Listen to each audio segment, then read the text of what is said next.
अच्छा स्टूडेंट, आज एक इम्पॉर्टेंट टॉपिक है, थोड़ा सा उसका मैं आपको बैकग्राउंड दे दूं, जिसे हम कहते हैं फ्रैक्शन। इससे रिलेटेड काफ़ी क्वेश्चन आपके टेस्ट वगैरह में आते हैं।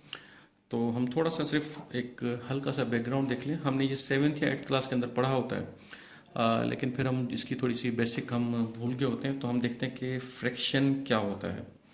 फ्रैक्शन का सबसे पहले मैं आपको बहुत बुनियादी कॉन्सेप्ट देता हूँ कि फ्रैक्शन सपोज करें इस शक्ल के अंदर होता है 1/2। ऊपर वाली चीज़ को हम कहते हैं न्यूमरेटर, नीचे वाली चीज़ को हम कहते हैं डिनोमिनेटर। अगर ये फ्रैक्शन लिखा हुआ है तो इसका एक्चुअल कॉन्सेप्ट क्या है? बेसिकली इसका कॉन्सेप्ट ये है कि सपोज करें अगर मेरे पास एक रेक्टेंगल है, इस रेक्टेंगल की पूरे जो इसका जो है मतलब स्पेस इसने लिया हुआ है, उस स्पेस को मैं शो कहता हूँ यूनिटी, या मैं इसको ये कह सकता हूँ कि भाई 1। अगर इस रेक्टेंगल के मैं दो पार्ट्स बना दूं, इसको मैं डिवाइड कर लूँ दो पार्ट्स के अंदर, तो ये भी एक पार्ट हो जाएगा और ये भी एक पार्ट हो जाएगा।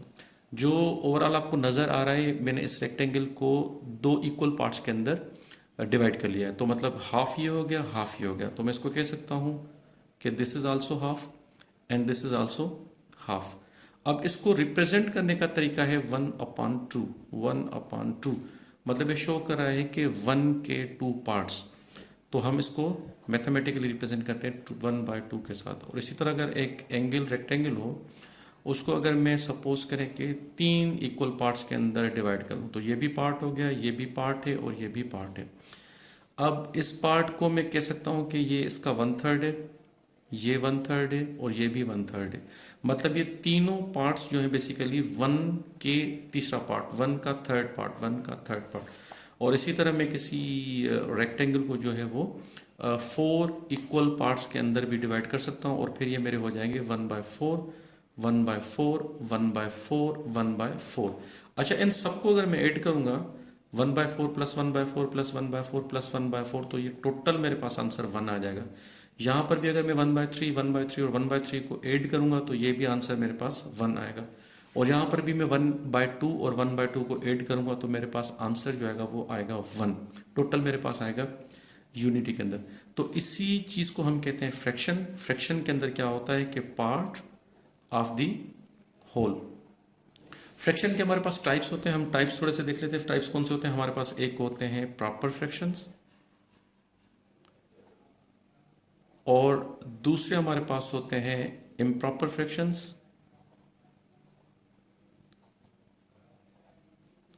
और तीसरे हमारे पास होते हैं मिक्स्ड फ्रैक्शंस।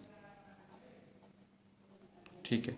अच्छा, प्रॉपर फ्रैक्शन क्या होते हैं? प्रॉपर फ्रैक्शन वो वाले फ्रैक्शन होते हैं जिनके अंदर आपने सिर्फ ये याद रखना है कि आपके जो न्यूमरेटर होगा वो होगा लेस देन डिनोमिनेटर। मतलब लाइक 1/3 हो गया, इसके अंदर देखिए न्यूमरेटर डिनोमिनेटर से छोटा है।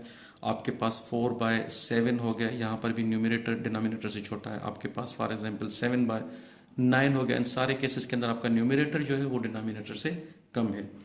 जो हमारे पास इम्प्रॉपर फ्रैक्शंस होते हैं वो इनका बिल्कुल उलट होते हैं। इसके अंदर न्यूमरेटर जो होता है वो ग्रेटर देन डिनोमिनेटर होता है। इसके एग्जांपल फॉर एग्जांपल हो सकते हैं 4/3, लाइक 7/4 और 9/7, या एनी फ्रैक्शन जिसके अंदर आपका न्यूमरेटर जो हो वो आपके डिनोमिनेटर से बड़ा हो।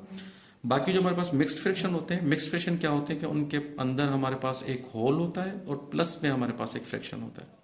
मतलब ये मिक्सचर होता है होल का और फ्रैक्शन का। उनको हम लिखते कैसे हैं? 4 6/3, 7 5/8, इस तरह हम लिखते हैं। या सपोज करें आप इस तरह लिखते हैं 1 1/2। मतलब ये सेम ही तरीके हैं, लेकिन यहाँ पर हमारा मकसद क्या होता है लिखने का? इसका कॉन्सेप्ट क्या है कि 1.5 हम अगर लिखते हैं तो ये होता है 1.5।